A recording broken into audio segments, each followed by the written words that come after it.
ఈ భూమి ఏర్పడ్డ కొన్ని కోట్ల సంవత్సరాలకు భూమి మీద జీవ లక్షణాలున్న కణాలు ఏర్పడ్డాయి. అవే వెరస్లు, బ్యాక్టీరియాలుగా రూపొందాయి. జీవకణం ఆధారం లేకుంటే వెరస్లు ఏమీ వృద్ధి చెందలేవు కాబట్టి అవి బ్యాక్టీరియా కణాల్ని కూడా కబళిస్తాయి. ఈ విధంగా ప్రపంచంలో వెరస్లు లేని ప్రాణి లేదు. వెరస్లు, బ్యాక్టీరియాలతో పాటు మన పరిసరాలలో మనకు వ్యాధుల్ని కలిగించే ఏకకణ జీవులు, బహుకణ జీవులు చాలానే ఉన్నాయి. ఇందులో ప్రధాన సమస్య బ్యాక్టీరియాలే. భూమ్మీద ప్రతి గ్రాము మట్టిలో సగటున 4 కోట్ల బ్యాక్టీరియాలు, శుభ్రమైన తాగే నీటిలో ప్రతి 10 మిల్లీ లీటర్లకు కోటి చొప్పున బ్యాక్టీరియాలు ఉన్నాయి.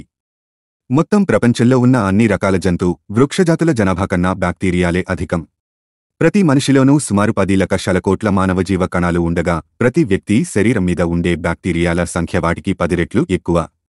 ఇందులో కొన్ని మనకు సహకరించేవి, మరికొన్ని హాని కలిగించేవి. హాని కలిగించేవి కొన్ని లక్షల కోట్లు ఉంటాయి.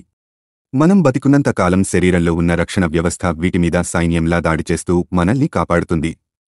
బ్యాక్టీరియాల సంఖ్య ఈ మోతాదుకు మించితే అనారోగ్యం కలుగుతుంది. మనం చేతులు కడుక్కోవడం అంటే బయటి బ్యాక్టీరియాను తొలగించుకోవడమే. జంతువుల్లో కూడా వాటి రక్షణ వ్యవస్థ ఉంటుంది. అవి మురికిలోనూ మలిన ప్రాంతాల్లోనూ బతికే పరిస్థితి సహజంగా ఉండడం వలన పరిణామ క్రమంలో వాటికున్న రక్షణ వ్యవస్థ మనకన్నా సమర్థంగా ఉంటుంది. పైగా వాటి శరీర నిర్మాణంలో ఉన్న తేడాలు కూడా జంతువులకు అదనపు రక్షణ వ్యవస్థను సమకూరుస్తాయి. అయితే మురికి, మలినాలు ఎక్కువైతే జంతువులు కూడా రోగాల బారిన పడక తప్పదు.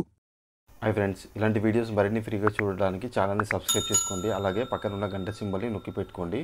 ఏదైనా వీడియో అప్లోడ్ చేయగానే మీకు నోటిఫికేషన్ అనేది వస్తుంది.